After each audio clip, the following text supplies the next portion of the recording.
پاکستان کی قوم کو مبارک ہو کہ اللہ تعالیٰ نے آپ کو غزوہ ہند کی سعادت نصیب فرما دی. وہ غزوہ جس کے لیے مسلمان اور صحابہ کرام 1400 سال انتظار کرتے رہے. آخری زمانے کی وہ فیصلہ کن جنگ جس کے مطابق سیدی رسول اللہ کے مبارک لشکر ہند کے مشرکوں سے تصادم کریں گے اور ان کے حکمرانوں کو زنجیروں میں لپیٹ کر لائیں گے. اور پھر جب یہ فوج پلٹے گی تو شام میں عیسیٰ علیہ السلام کو پائے گی. صحابہ کرام نے جس غزوے کی خواہش کا اظہار کیا، صحابہ کرام نے امید لگائی کہ اللہ ان کو یہ نصیب کرے گا. اللہ تعالیٰ نے یہ نصیب تم لوگوں کو کر دیا ہے جن کے پرچم گہرے سبز رنگ کے ہیں. اور جب تم لوگ پلٹو گے تو انشاءاللہ فلسطین جا کر ان ناپاک اور ناجائز یہودیوں اور ان کی ریاست کو ختم کرو گے. لیکن اب اس کے آداب سمجھ لو. یہ نہ ہو کہ اتنی بڑی سعادت اللہ تمہیں دے رہا ہو اور تم اس کو اپنی بد نصیبی میں تبدیل کرو. سیدی رسول اللہ صلی اللہ علیہ وآلہ وسلم نے فرمایا، جس کا مفہوم ہے کہ دشمن سے تصادم اور جنگ کی خواہش مت کرو، لیکن اگر تصادم ناگزیر ہو جائے، اگر جنگ سر پر آ جائے، اگر تمہیں دشمنوں سے جنگ کرنی پڑے تو پھر پیٹھ مت دکھانا، میدان جنگ سے فرار مت ہونا. جب قتال کا وقت آ جائے، جب کافروں اور مشرکوں سے تصادم کا وقت آ جائے، جب سیدی رسول اللہ کی امت کی حفاظت کی بات آ جائے، جب مسلمان ریاست کی عزت اور آبرو پر سوال آ جائے، اس وقت جنت ماں کے قدموں تلے نہیں ہے، جنت تلواروں کے سائے میں. جب سیدی رسول اللہ کے دین کو مشکل ہو، جب سیدی رسول اللہ کی امت تکلیف میں ہو تو صحابہ کرام اپنے ماں باپ کو قربان کرتے تھے. فداک امی و ابی یا سیدی یا رسول اللہ، میرے رسول اللہ یا سیدی میرے ماں باپ آپ پر قربان. اور یہ بات اللہ تعالیٰ نے قرآن میں بہت واضح فرمائی. یہی سیدی رسول اللہ کی حدیث شریف کے مطابق کہ جنگ کی خواہش نہ کرو، لیکن اگر تمہیں جنگ کرنی پڑے تو پھر اس کے بعد بزدلی نہیں دکھانا. قرآن میں بہت تفصیل سے اللہ تعالیٰ نے میدان جنگ کے اصول اب تم لوگوں کے لیے بتائیں. یہ آیتیں ایسی ہیں جیسے آج نازل ہوئی ہیں پاکستانی قوم کے لیے، لیکن اب تفصیل سے اٹھا کر سورہ توبہ اور سورہ انفال کو پڑھو کہ اب یہ آیتیں تمہارے لیے نازل ہوئی ہیں. اب تم مشرکوں کے خلاف غزوہ ہند میں داخل ہو چکے ہو. سورہ توبہ تو اللہ تعالیٰ نے خاص طور پر پاکستانی قوم، پاکستانی فوج کے لیے نازل فرمائی ہے. یہ صورت ہے ہی مشرکوں کے خلاف، ان مشرکوں کے خلاف جن کے خلاف آج تم غزوہ ہند شروع کر چکے ہو. اور اللہ تعالیٰ اتنے جلال میں ہے کہ یہ واحد صورت ہے قرآن پاک کی جس کو شروع کرنے سے پہلے اللہ اپنے رحمان اور رحیم ہونے کا ذکر نہیں فرمائے. اس صورت سے پہلے بسم اللہ الرحمن الرحیم نہیں ہے. اللہ جلال میں، مشرکوں کے خلاف جلال میں. یہ صورت شروع اس بات سے ہوتی ہے کہ اللہ بری ہے مشرکوں سے، اب کوئی پرواہ نہیں ہے اللہ کو مشرکوں کی.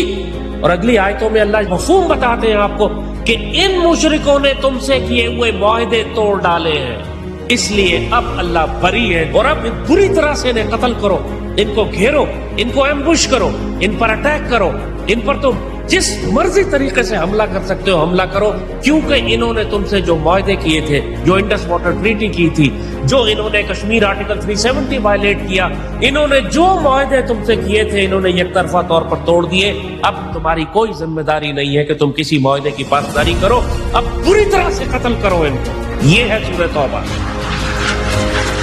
یہ جو جنگ شروع ہوئی ہے یہ اللہ تعالیٰ پوری پاکستانی قوم کی تربیت بھی کر رہا ہے. بہت واضح طور پر اللہ تعالیٰ قرآن میں فرماتا ہے کہ دیکھو، اگر تم کو نقصان پہنچ جائے، اگر تم کو چوٹ لگ جائے، اگر دشمن تم کو نقصان پہنچا دے، تمہاری سرحدوں کے اندر آ جائے، ان کے طیارے اور ڈرون تمہارے شہروں میں داخل ہو جائے، تو گھبرا مت جانا، چیخے مت مارنا، پینک مت کرنا. یہ جنگ ہے جس کا ترازو دونوں جانب جھولتا رہتا ہے. تلک الایام نداولها بین الناس، یہ تو دن ہے جو لوگوں میں ہم گھماتے پھراتے رہتے ہیں. کبھی تم ان کو چوٹ لگاؤ گے، کبھی وہ تم کو چوٹ لگائیں گے. قرآن کہتا ہے کہ اگر آج تم کو چوٹ لگی ہے تو کل ان کو بھی چوٹ لگی تھی. اگر غزوہ بدر میں ہم نے دشمنوں کو مارا تھا تو غزوہ احد میں ہمیں چوٹ لگی تھی، ہمارے شہداء زیادہ تھے، ہمیں بڑے بھاری نقصان اٹھانا پڑا، بڑے بڑے قیمتی شہزادے سیدی رسول اللہ کے شہید ہو گئے تھے. اور اس جنگ کا نتیجہ تو اللہ ہمیں پہلے ہی بتا چکا ہے.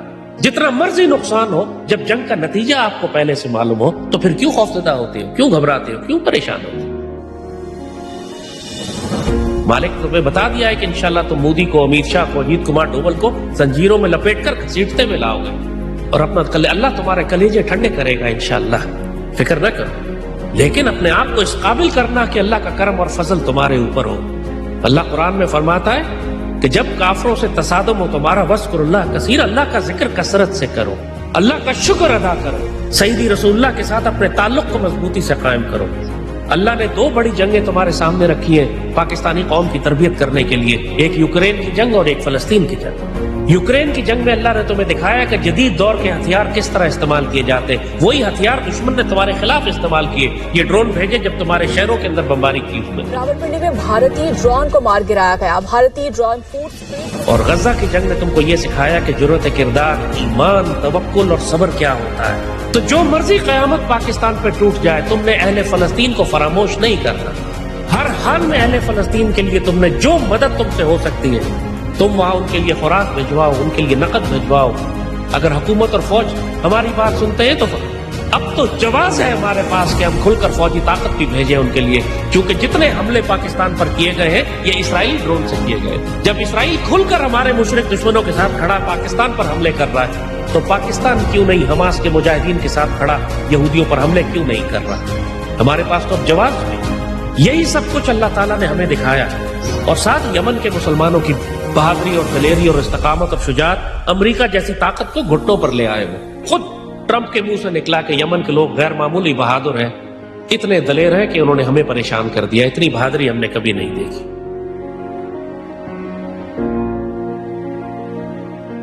تم پھر کیوں ماتم کرو گے؟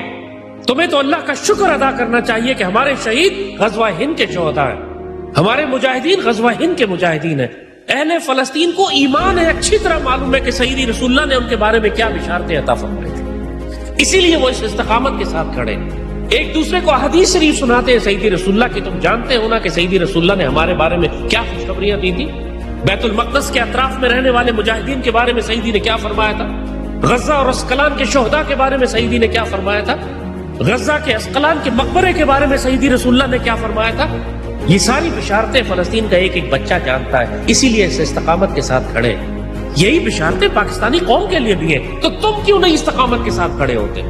مرنا تو سب نے ہے یار، بزدل اور بغیرت بھی مرتے ہیں، غیرت مند، دلیر اور مجاہد بھی شہید ہوتے ہیں، موت سے تو کسی کو فرار نہیں ہے۔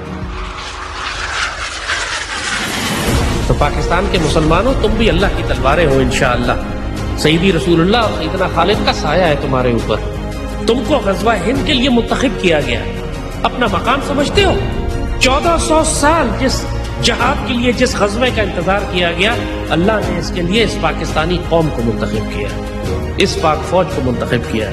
تم لوگوں کو بھی اپنی خوش نصیبی کا اندازہ نہیں ہے، تمہیں معلوم ہی نہیں ہے کہ تمہیں وہ خوش نصیبی اللہ تحفے میں پیش کر رہا ہے، تمہارے آگے رکھ رہا ہے، جس کی خواہش سیدنا ابو ہریرہ اور صحابہ کرام کرتے رہے، تمہیں اللہ تحفے میں دے رہا ہے، اور تم ابھی تک شک میں پڑے ہوئے ہو کہ شاید امن ہو جائے۔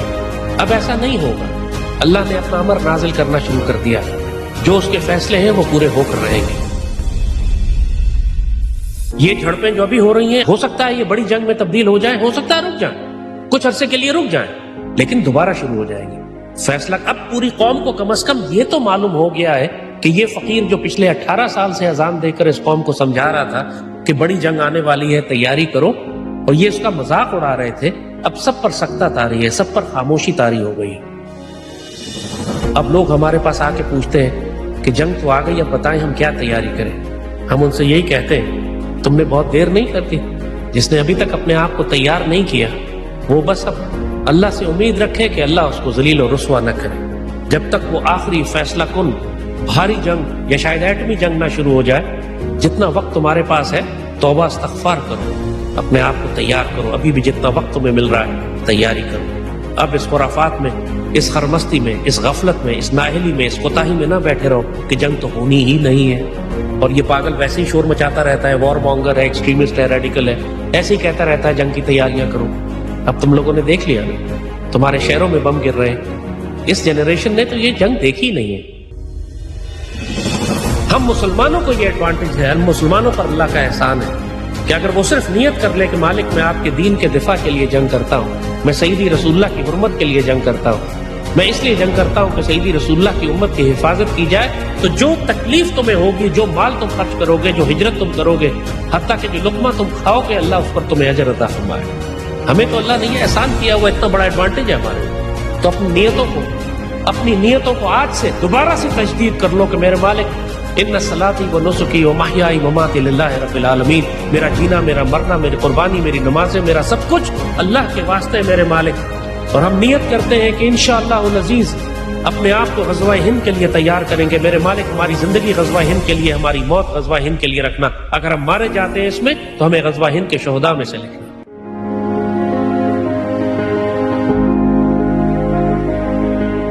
دیکھ رہے ہو سوشل میڈیا پہ کیا بکواس چل رہی ہے کہ جی ایمل ولی خان وہ حرام خور کا بچہ کہتا ہے جی ہم پٹھان اب جنگ نہیں کریں گے، آپ جائیں اور ہندو مشرکوں سے جنگ کر لیں.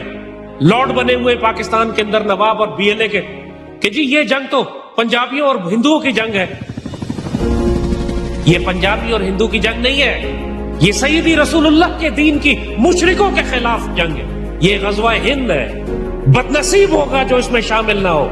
اللہ کا احسان ہوگا اس کے اوپر جو اس میں ایک اینٹ بھی اٹھا کے رکھ سکے، ایک تیر بھی چلا سکے، ایک روپیہ بھی خرچ کر سکے. اور یہ جنگ بتایا تھا تم لوگوں کو پوری قوم نے لڑ دی. اب بم گولے باری سب ہمارے شہروں میں ہوئی. اسلام آباد، راول پنڈی، گجرانوالہ، لاہور، کون سا شہر ہمارا ایسا ہے جس کے اوپر ان کے ڈرون آ کے نہیں پھٹے اور نہیں گرے؟ یہ جنگ شہروں میں داخل ہو گئی. ان کے میزائل ابھی تو صرف ڈرون بھیجے انہوں نے، ابھی ان کے بیلسٹک میزائل بھی آئیں گے، ابھی ان کے جہاز بھی آئیں گے، ان کی توپوں کے فائر بھی تم تک پہنچیں گے. جو کشمیر میں، آزاد کشمیر میں لائن آف کنٹرول کے کنارے مسلمان اور پاکستانی زندگی گزار رہے ہیں، پوچھو کئی راتوں سے وہ بنکروں کے اندر ہے، ان کے اوپر سارا دن بمباری ہوتی رہتی ہے. ابھی جنگ لائن آف کنٹرول تک پہنچی ہے، سرحدی علاقوں تک پہنچی ہے. لیکن یہ جنگ ہمارے پنجاب میں، سرحدی علاقوں میں، سندھ میں داخل ہوگی. اور پھر دشمن کے طیارے اور میزائل باقی پورے پاکستان کو بھی بتائیں گے کہ غزوہ ہند کی اس جنگ میں کیا خوفناکی ہے، کیا تباہی ہے. ذہنی طور پر تیار رہو، نقصان اٹھانا پڑے گا، تکلیفیں ہوں گی. اسی پاک فوج کو جس کو تم گالیاں دیتے تھے نا، یہ تمہارے محافظ ہیں، تمہاری جان و مال اور عزتوں کے محافظ ہیں، جن کے خوف سے دنیا کی اتنی بڑی بڑی طاقتیں اس پاک سرزمین میں داخل نہیں ہو رہی، جو روز شہادتیں اور قربانیاں دے رہے ہیں لیکن تمہاری گالیاں بھی کھا رہے ہیں. اللہ نے یہاں بھی تسلی سے تمہارا دماغ ٹھیک کر دیا ہے. آئندہ کوئی تم دیکھو پاک فوج کے خلاف بات کر رہا ہے، اس کی بتیسی نکال کر اس کے حوالے کر دے گا. اب اجازت نہیں ہے کسی کو پاک فوج کے خلاف بکواس کرنے کی. اللہ اس پاک سرزمین کا حافظ و مالک ہو، پاک فوج کا حافظ و مالک ہو. ہم کو ماشاءاللہ غزوہ ہند کی سعادت نصیب فرمائے، سعادت کی زندگی، اور جب وقت آئے تو شہادت کی موت انشاءاللہ. میرے مالک لیکن درخواست آپ سے یہ ہے کہ اس سے پہلے کہ ہماری ڈیوٹی ختم ہو، ہم کو ایک اجازت دینا کہ ہم ہند کے حکمرانوں کو زنجیروں میں لپیٹ کر لائیں اور دہلی کی جامعہ مسجد میں جمعے کی نماز ادا کریں.